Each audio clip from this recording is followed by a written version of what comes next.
beriktikaf di Masjid Istiqomah pada sholat maghrib, dan insyaallah nanti akan diteruskan dengan sholat isya dengan salat berjamaah. Mudah-mudahan duduk kita, iktikaf kita di masjid ini sesuai dengan janji Allah kepada Rasul, hafat dengan malaikat, dikelilingi oleh malaikat rahmat. Wa bersihat umur rahmat, diberikan rahmat kasih sayang Allah. Wa anzalahum sakinah, dan yang ketiganya diberikan ketenangan batin oleh Allah Subhanahu wa taala. Bapak-bapak, ibu-ibu yang dimuliakan oleh Allah Subhanahu wa taala, salawat serta salam dilimpah curahkan kepada junjungan alam kami Nabi Muhammad sallallahu alaihi wasallam, pada keluarganya, para sahabatnya, para tabi'in, buat kita sekalian. Bapak-bapak, ibu-ibu, masih kita menjelang Idul Kurban, Idul Adha. Dari berbagai macam informasi, ilmu atau penerangan di sekitar masalah Idul Adha sudah kita terima. Bahkan setiap pengajian terus-menerus bicara masalah kaitannya dengan masalah Idul Adha. Idul Kurban disebut raya Idul Adha.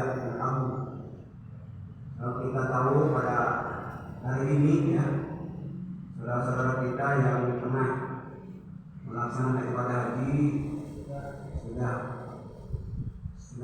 melakukan wukuf di padang Arafah, dan saya membayangkan sekarang sudah menuju Musdalifah, dan sebentar lagi mungkin harus sudah meninggalkan Musdalifah untuk Mina itu. Sudah malam, sudah hampir menjelang tengah malam, itu harus sudah meninggalkan mulai dari Musdalifah menuju Mina untuk melakukan ritual ibadah, mulai lewat jumroh ya, di tasyrik 1, 2 sampai ketiganya, sampai diakhiri dengan tawaf ibadah, wajib rukun haji yang terakhir.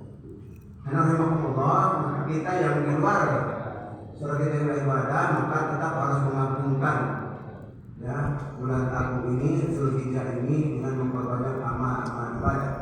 Lebih kata Rasulullah, 10 hari pada awal Zulhijjah ini harus perbanyak amal ibadah, perbanyak amal soleh, sholat sunnahnya, dan sahur, pertama sahur Arafah, kemudian juga istighfar, dan tidak ketinggalan masalah kurban, yaitu sedekah dan berkurban. Oleh sebab itu maka di dalam kesempatan ini saya ingin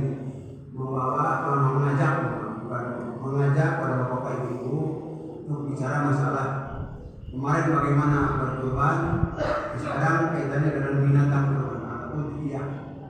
Bab udhiyah, bab kaitannya dengan udhiyah atau adhiyah, yaitu binatang disembelih.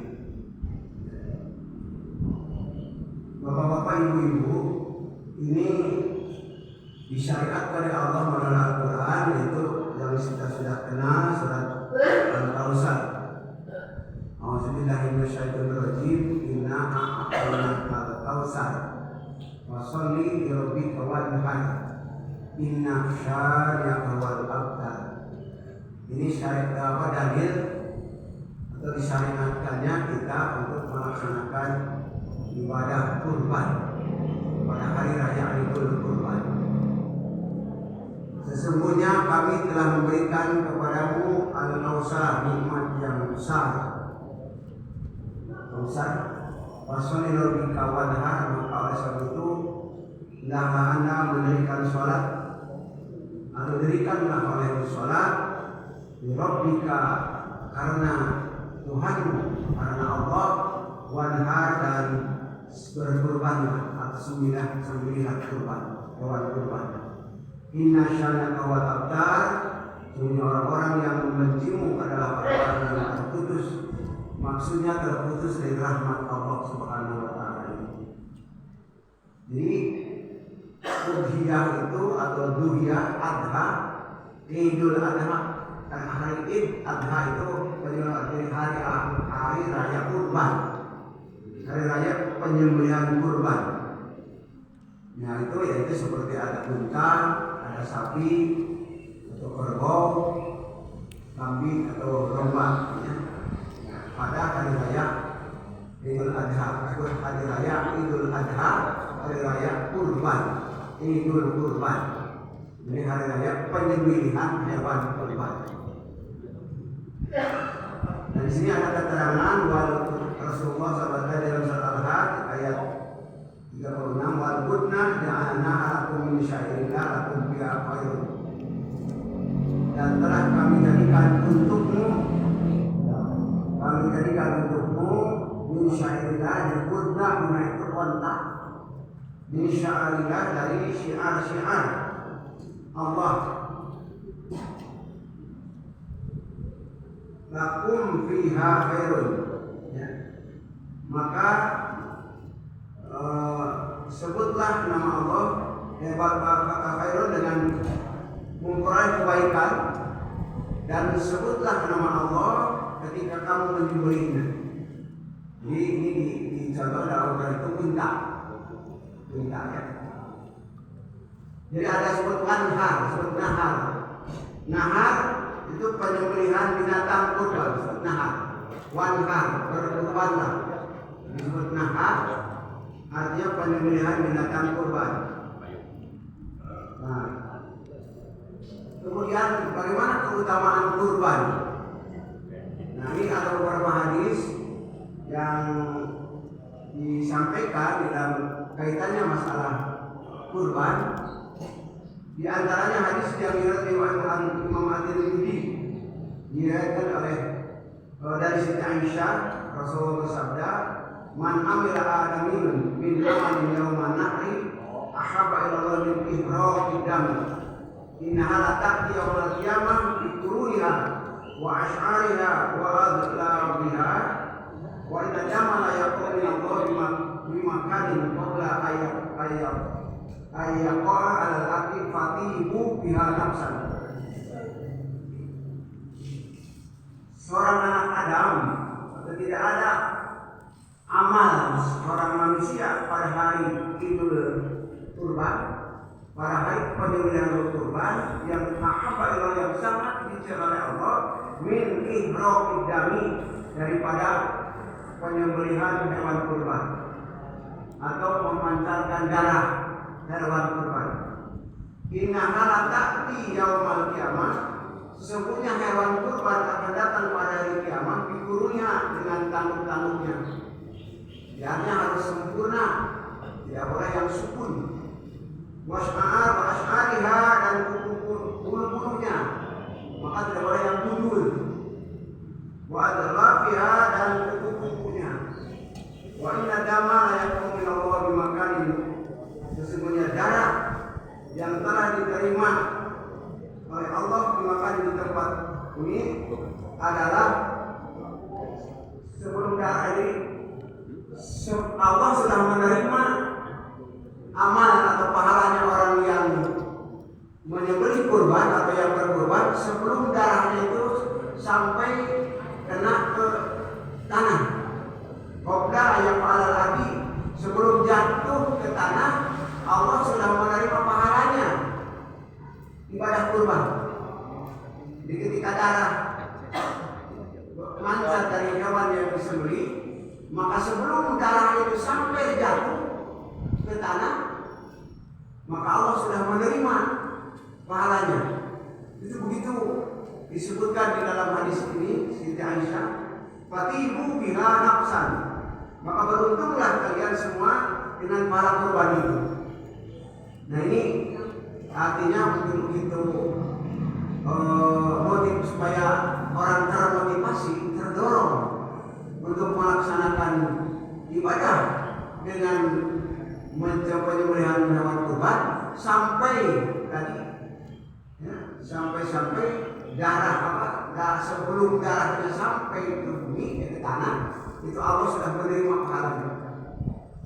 Jadi akan datang pada hari kiamat itu hewan yang kita. Jadi jangan diisikan seperti waktu saya dulu di kampung, mungkin terlalu jelas kalau Islam menerangkan dibakar domba di kurban tur, datang domba.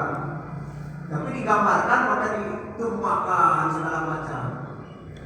Itu terlalu susahnya di dunia lagi naik Mercedes, naik Pajero, lebih naik domba, naik sapi. Kemarin sapi itu repot.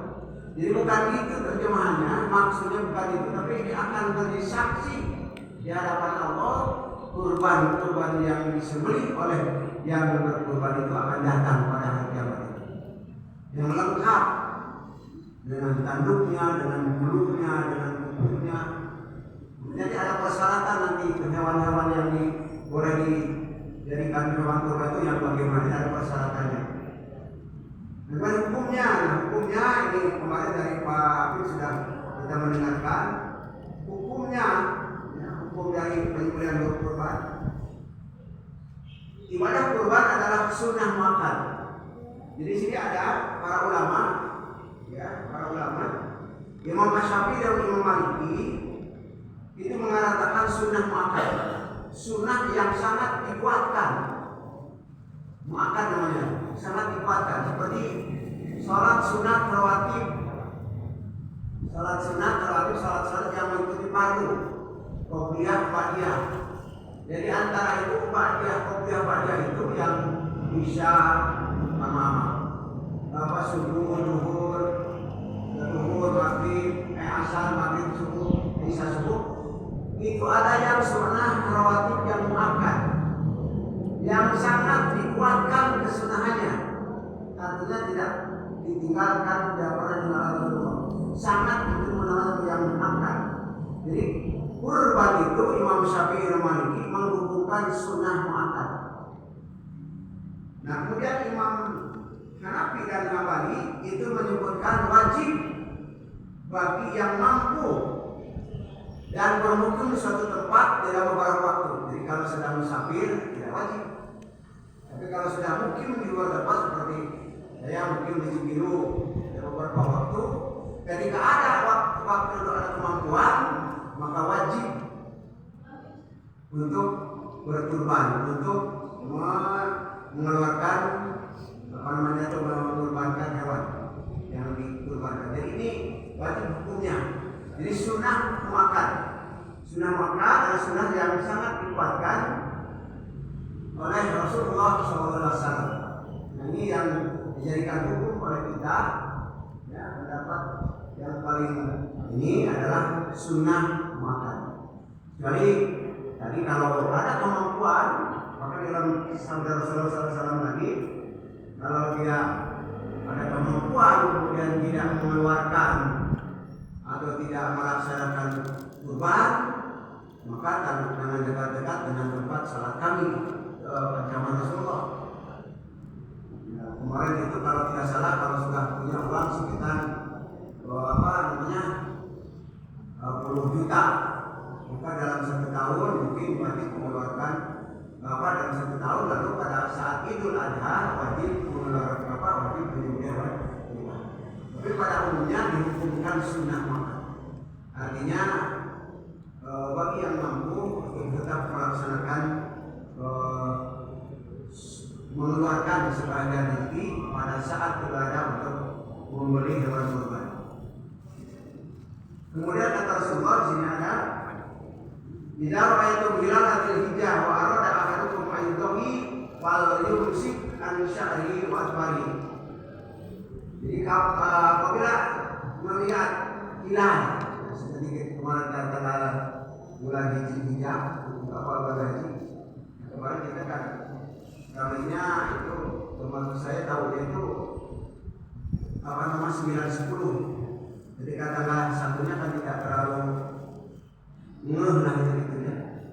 Karena ada yang hari Kamis ya, karena 1 Dzulhijjah itu berdasarkan 7 Dzulhijjah. Ada yang hari Jumat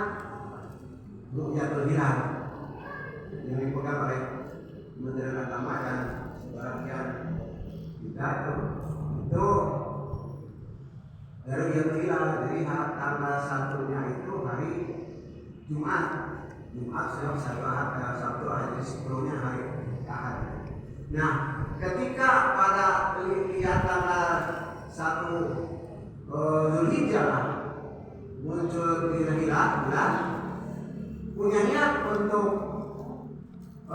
kurban, ya maka harus menahan tidak memotong rambut dan tidak memotong kuku. Jenggot ini biasa cukur, jadi racun, beras, kumis, sedih. Kalau niat dia bukannya sedikit contoh, kalau niat balik kurban, dua sikap itu. Asal bersih wae dan ayam kotoran habis. Biasa dipotong ranjang itu. Tahu. Maksudnya apa? Ini memang sabda Rasulullah SAW, ya. Dan udara itu riwayat Muslim, ya. Dari Ummu Salamah, Nabi SAW bersabda, apabila kamu melihat hilal bulan tanggal 1 bulan Zulhijjah, lalu Anda memiliki atau maksud berniat untuk berkurban, pada musik maka harus menahan an-sya'rihi wal barihi, hendaklah membiarkan itu rambut dan kukunya aja tidak dipotong, tidak dicukur. Nah, tetapi ada lagi kurban yang wajib, yaitu yang pertama adalah ketika dia nadar.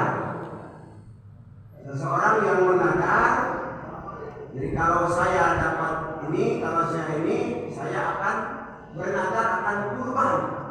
Nah, maka kurban itu wajib. Artinya kalau tidak dosa. Bagaimana kalau yang bernadar itu sampai umur meninggal? Nah, itu harus diteruskan oleh ahli warisnya. Seperti nadar hutang.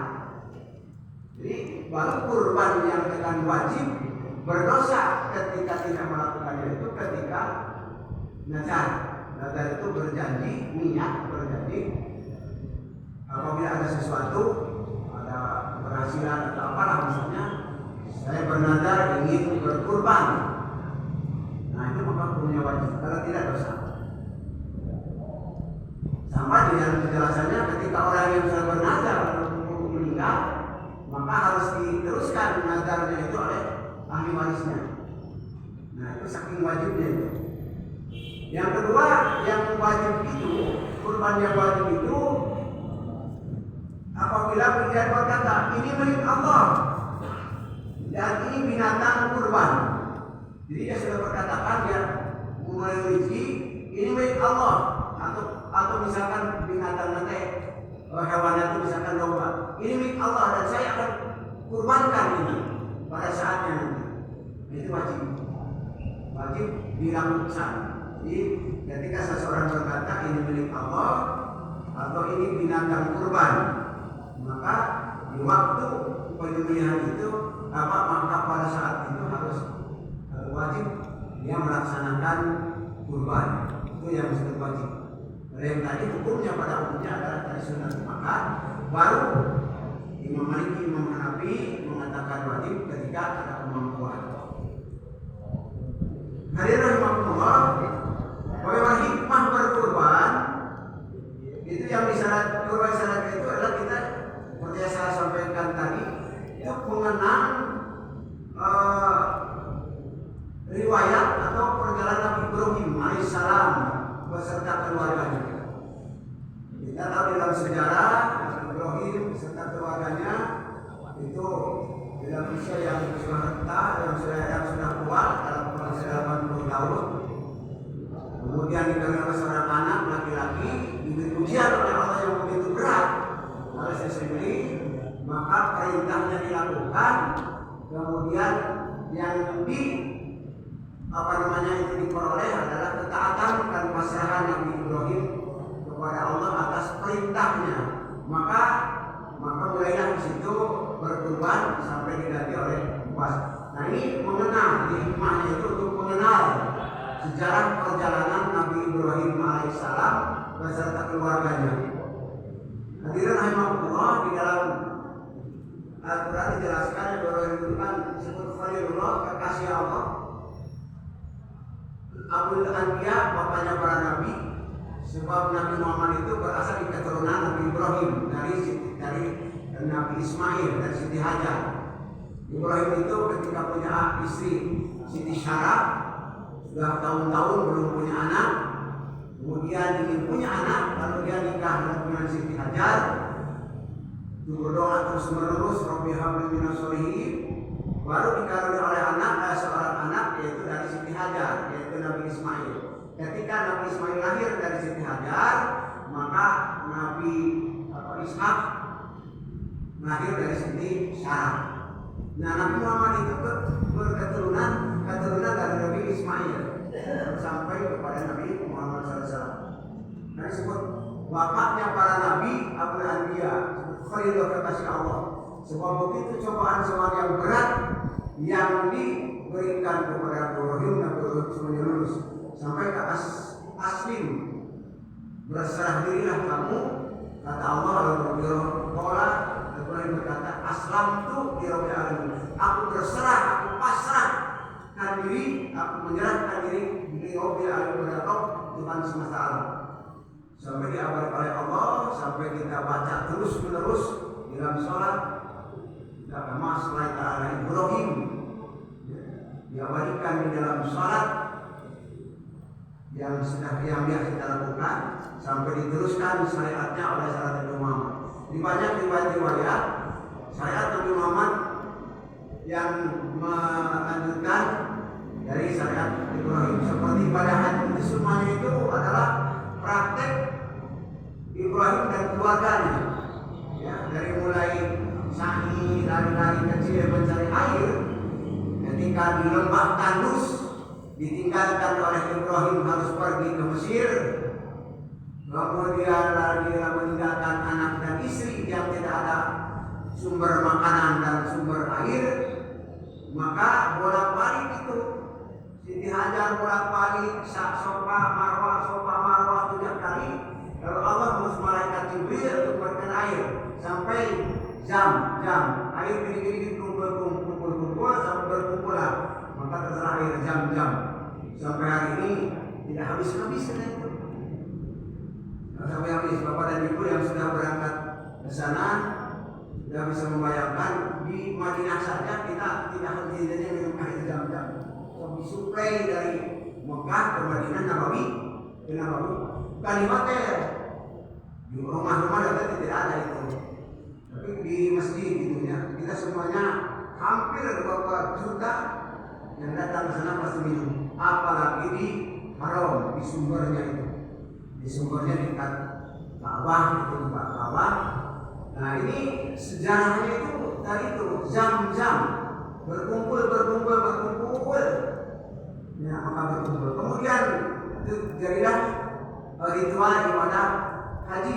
Jadi sa'i itu adalah sopan barang bolak-balik lari-lari kecil. Itu sejarahnya riwayatnya Siti Hajar dengan Ismail Siti Hajar bolak-balik untuk meminum anaknya. Bayangkan, bisa membayangkan pada itu Nabi Ibrahim disuruh pergi lagi meninggalkan itu ke Palestina gitu ya. Jadi dari Mesir ke Palestina harus berada ke itu, meninggalkan anak dan istri. Nah, kemudian ritual yang itu prosesnya adalah ibadah haji dari mulai segala macam berontak, kemudian bukit dan sebagainya, itu adalah proses dari sejarah Nabi Ibrahim. Salah satunya adalah ibadah kurban. Ini yang paling kita kenal, yaitu ketika Allah menyuruh Nabi Ibrahim untuk menyembelih anaknya melalui mimpi. Ini al-fil manami, ini al-bauha, lanjut madakar. Nah, itu yang sudah kita kenal. Aku melihat pada mimpiku, aku menyembelihmu bagaimana pendapatmu. Benarnya pola ya abadi Umar. Bapak, perintahkan apa yang dia lakukan, apa yang diperintahkan oleh Allah. Kata Jibril, insya Allah engkau akan mendapati aku sabar. Dari rahimahullah mengenang kembali riwayat Nabi Ibrahim.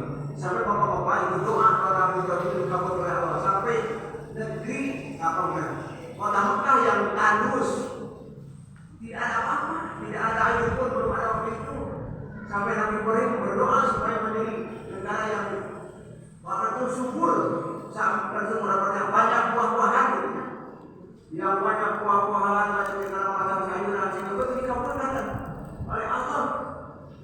Di Arab itu di Mekah itu ya, mungkin tidak ada di orang kita banyak sayur-sayuran, buah-buahan ada di sana. Ada. Itu doa Nabi Ibrahim dikabulkan. Bukan saat malam nama di luar, cuma doa. Jadi artinya seperti kita lah, tidak pernah kita menanam itu padi segala macam sayuran sampai kepada kita.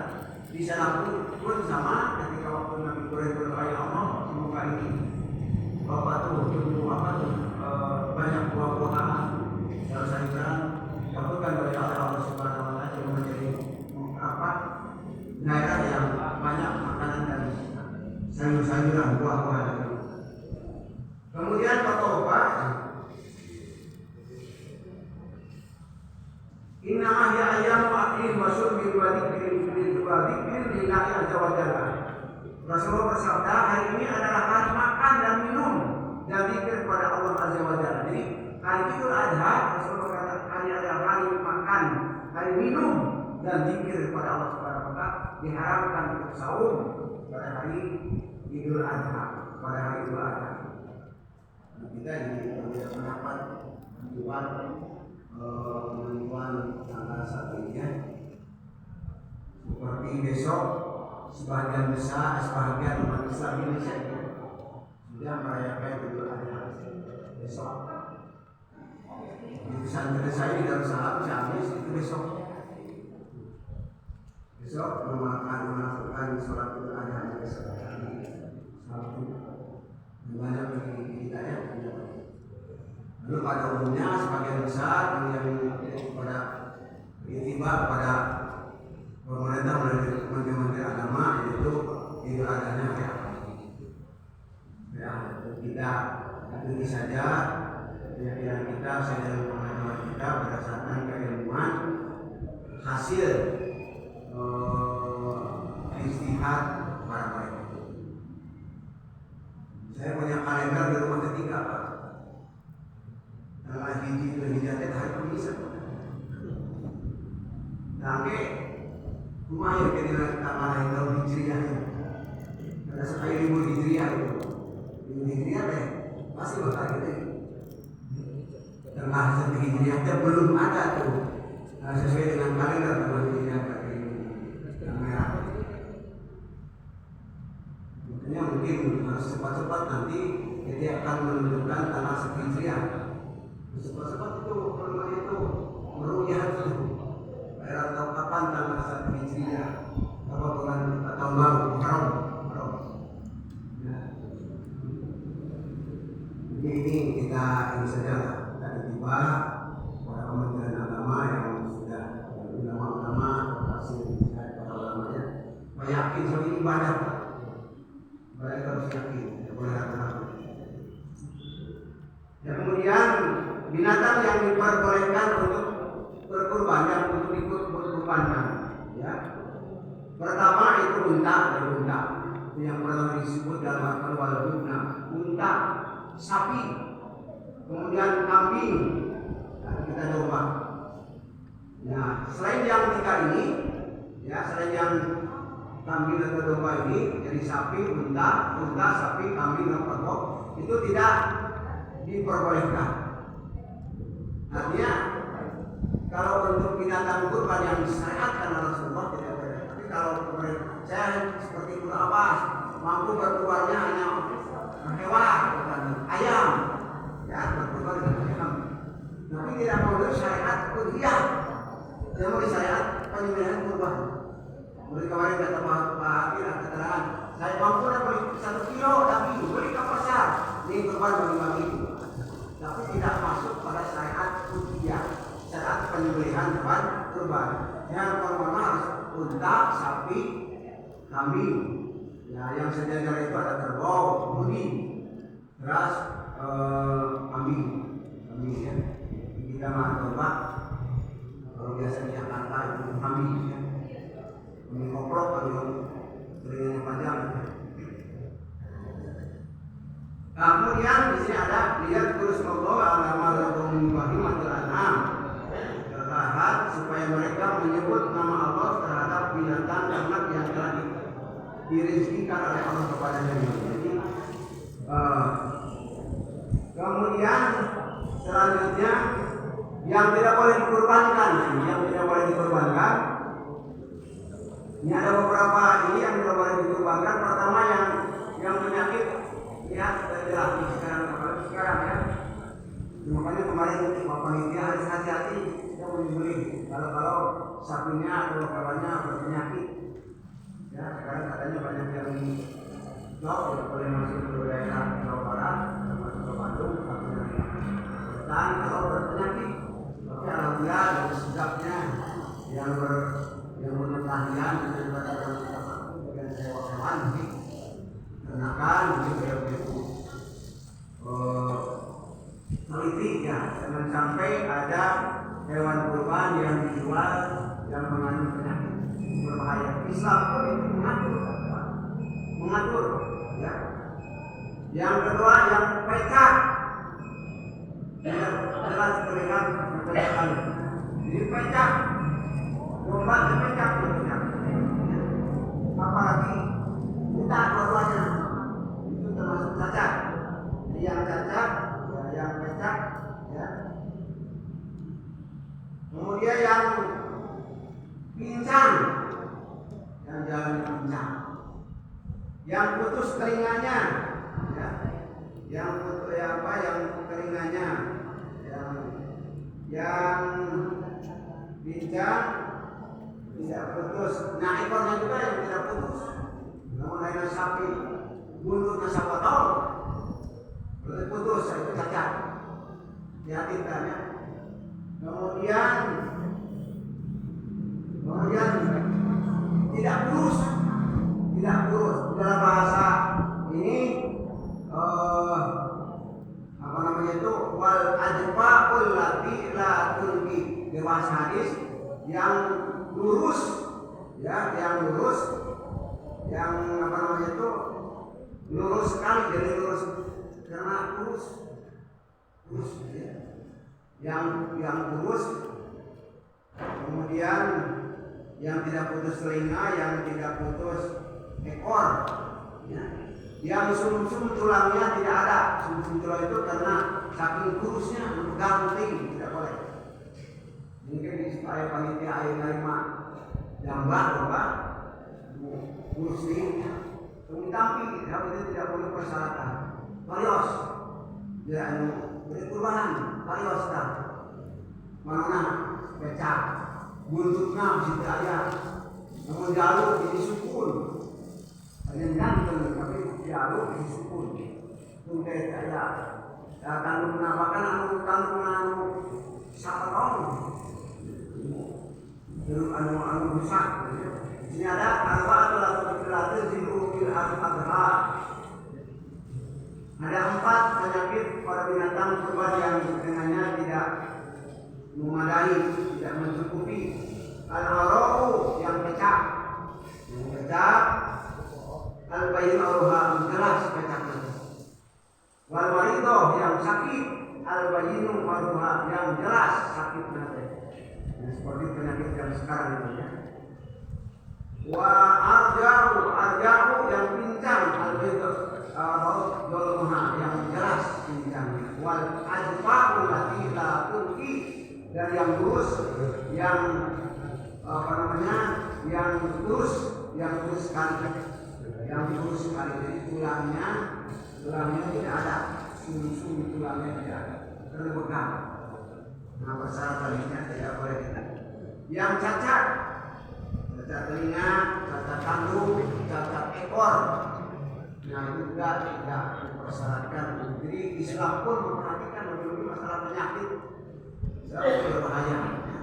Jadi tidak sembrono asal binatang, hewan, tapi ada persyaratan terutama saya mengakibatkan misalnya begini, kalau tanduk tidak ada mungkin tidak menjadi penyakit, hanya persyaratannya mungkin tidak sempurna. So nanti akan datang dengan tanduknya gundul, bisa gundul, kulit itu kita kayak di syukuran bagus, tapi ayam itu ayam buluhan kulit kumpul, gede tapi kulit kumpul gundul, nah tidak sempurna ya. Yang cacat, nah, ya. Yang ketentuan lain sedang yang 5 adalah yang katma, ompong depan seluruhnya, seluruh giginya ompong. Yang asma yang kulit tanduknya pecah bisa potong. Kemudian yang umbiang ada yang buta ujung, lalu tamulah yang mencari makan di perkebunan tidak sembarakan diri. Bagaimana yang mungkin yang lihat, yang lihat. Tapi kan kalau di Arab itu tidak lihat, itu ada diurus, ada koboinya yang lihat. Seperti kalau buta yang tidak diurus sebenarnya. Lalu yang jerba itu banyak penyakit kudisnya itu borok, jual binatang, domba, sapi borok. Nah itu banyak penyakit jerba dalam bahasa jerba. Ya. Kemudian, nah usianya domba itu kalau betul domba minimal 1 tahun, domba kambing minimal 1 tahun. Tapi boleh kalau tidak ada beberapa bulan. Anjing. Kemudian yang kedua kalau sapi itu sudah minimal usia 2 tahun. Sapi di bawah 2 tahun masih anak-anak, mereka masih kecil, mungkin belum cukup. Dan kalau unta itu minimal 5 tahun. Di unta mungkin lama usianya, jadi 5 tahun itu mulai bisa dipakai. Nah kita tidak ada, ya tidak perlu diperbincangkan, tidak ada unta. Tapi yang biasa sapi minimal 2 tahun sudah bisa memenuhi persyaratan. Tapi yang tadi harus diperhatikan, tidak boleh ada yang sakit, ya sampai misalkan cacat, ya, kelainannya ada sebelah, buntutnya sepotong, misalnya itu termasuk cacat yang berarti. Kambing bawa 1 orang, kemudian sapi untuk 7 orang. Tetapi ini 7 orang itu bisa satu keluarga 1 sapi.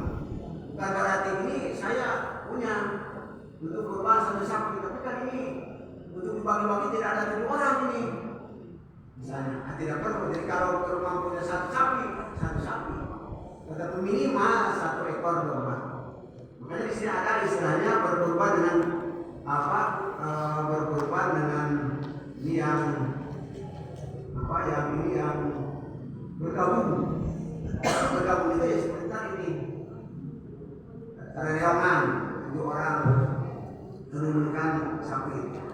Jadi ada di dalam berkorban diperbolehkan bergabung jika binatang kurban itu berupa unta atau sapi umum bergabung. Tapi kalau domba ini 1. Untuk sapi dan unta berlaku buat 7 orang. Jika mereka semuanya bermaksud berkorban kepada Allah Subhanahu wa Ta'ala. Di sini ada keterangan naharna ma'an Nabi sallallahu alaihi wasallam bil Hudaybiyah dari badanata an sab'atin wal baqarata an sab'atin. Kami menyembelih ma'an Nabi beserta Nabi sallallahu alaihi wasallam bil Hudaybiyah badanata unta, badanah onta ansamatin wal baqarah ansamatin. Jadi untuk 7 orang wal baqarah dan sapi untuk 7 orang. Jadi keterangannya ada untuk 7 orang, untuk 7 orang. Seperti yang sudah kita namanya itu bergabung dalam berkorban. Tapi bukan korban reongan. Nah kalau latihan kurban di sekolah misalnya SD, SMP, SMA misalnya, nanti itu kurban reongan. Cuma berlatihan berkurban dan bersedekah. Tapi tidak bisa dijadikan kurban seorang. Namanya kurban reongan ini berkurban untuk apa? Bergabung dalam berkurban. Jadi bukan korban karyawan, tapi bergabung untuk melaksanakan berkurban. Tapi ya itu tadi sapi bisa dengan dua orang. Ini keterangannya. Keterangannya riwayat hadis Imam Muslim, Abu Dawud dan At-Tirmidzi. Pertanyaannya bagaimana kalau saya mampu untuk satu sapi satu keluarga?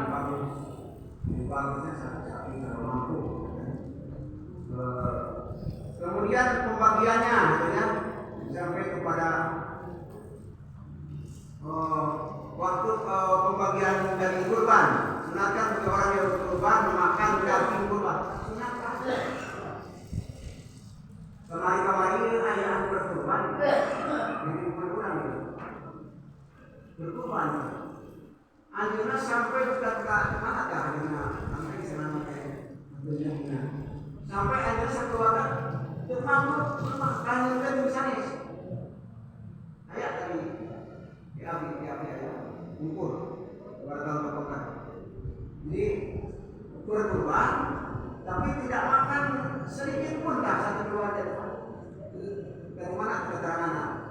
Kalau ayam mereka kalau membantu misalnya saya bilang, satu banyak mampu, itu kan. Berarti disebutkan sunnah itu, ya.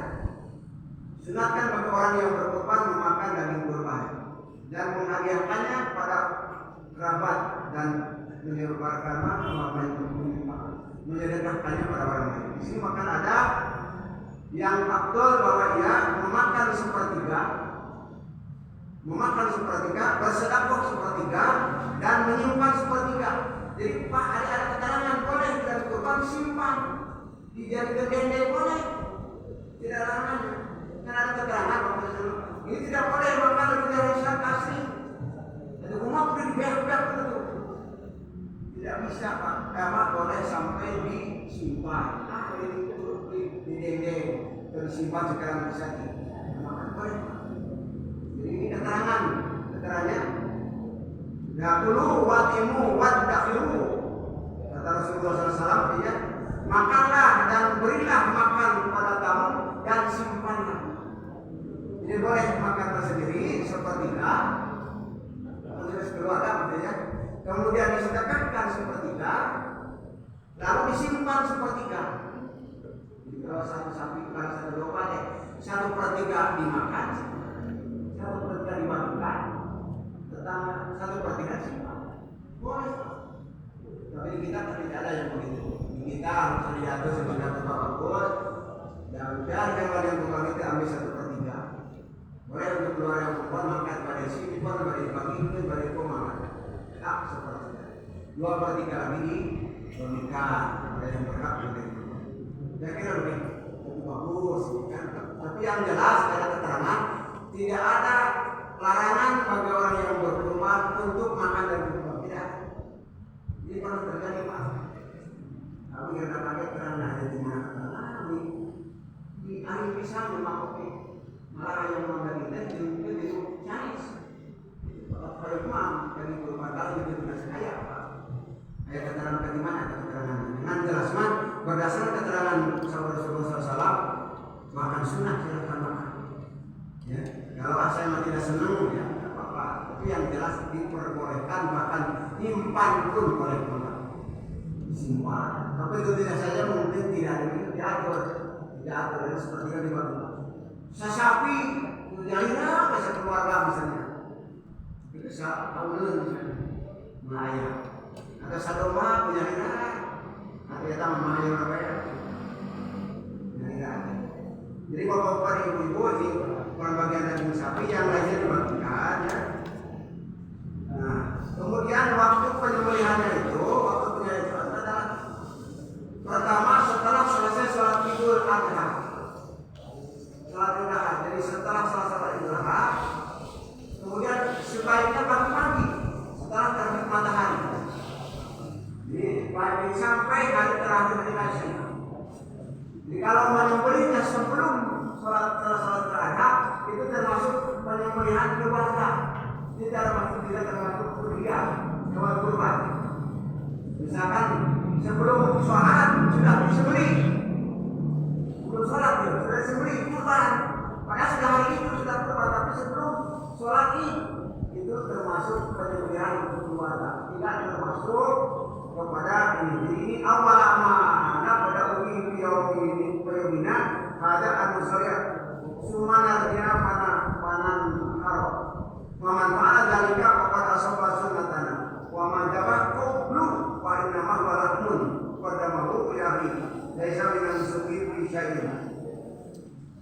Jadi awal dengan awal hari ini artinya pagi-pagi pada hari Idul Adha.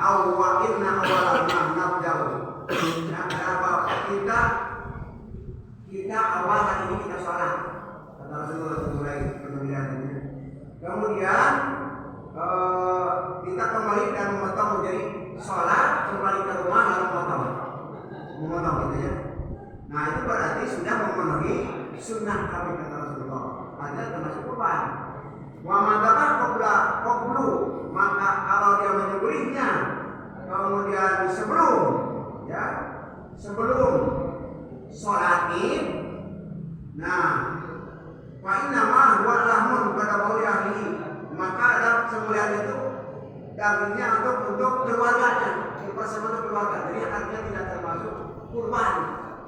Yang tidak termasuk kurban dan tidak termasuk ibadah kurban sama sekali gitu ya. Laisa min nusuki bisya'in, tidak termasuk ibadah kurban sama sekali. Itu kalau misalkan menyembelihnya sebelum sholat. Nah, tapi itu pun harus pagi-pagi. Pagi hari kasih pagi-pagi, jangan subuh jangan. Jadi harus setelah terbit matahari atau setelah asar. Jadi yang kurban pagi-pagi. Nah ini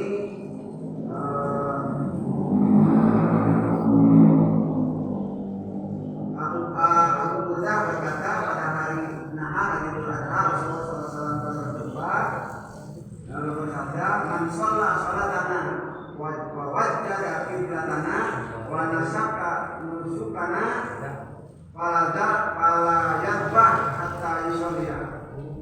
Siapa yang bersalat sunat sesuai dengan salat kami dan menghadap kiblat kami dan beribadah dengan cara ibadah kami, maka ia tidak menyembelih kurban sebelum dia sholat. Jadi sebelum sholat Id tidak menyembelih. Kalau dia mau sholat bersama kami, ibadah kami, kata Rasulullah, maka hendaklah menyembelih, tidak menyembelih sebelum sholat. Nanti sholat Id. Nah ini waktu ini diatur oleh Islam. Ngajara pada sholat pada namanya baru dinafsi. Siapa yang menyembelih sebelum sholat Id pada namanya baru dinafsi, maka dia menyembelih untuk keluarganya, istrinya. Wa man dzabara pada sholat walaupun pada ini maka atamma disukahu wa asawwa sunnatul muslimin. Siapa orang yang menyembelih setelah sholat Id walau pada selesai dua khutbah maka atamma, maka dia telah sempurna ibadahnya dan juga sempurna dan sama dengan mendapatkan sunnah kaum muslimin. Jadi ibu bapak dan ibu yang kita ketahui ini ada keterangan seperti tadi binatangnya, kemudian usianya, pembagiannya sampai kepada penyembelihan, waktu penyembelihan ini mudah-mudahan bisa memperkuat apa namanya itu, dan nanti kurban itu cukup untuk satu keluarga. Jadi bukan begini, kan bisa dilihat ya, saya seperti itu. Saya berkurban, ini ada keluarga saya dan keluarganya. Jadi ani wan ahli dariku dan keluarga tersebut.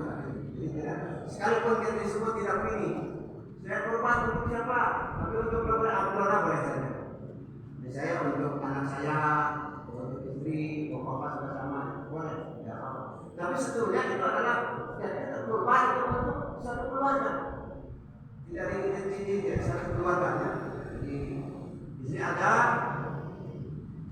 karena rajulun min ahli Rasulullah sallallahu alaihi wasallam yudhi bisyatin anhu wa an baitihi fa ya'kuluna wa yutimuna hatta tabaha nasu fasara kama tara. Ya Rasulullah orang berkurban dengan seekor domba untuknya dan untuk keluarga seisi rumahnya. Mereka makan dan berikan kepada orang lain sampai manusia merasa senang sehingga mereka menjadi seperti yang diri.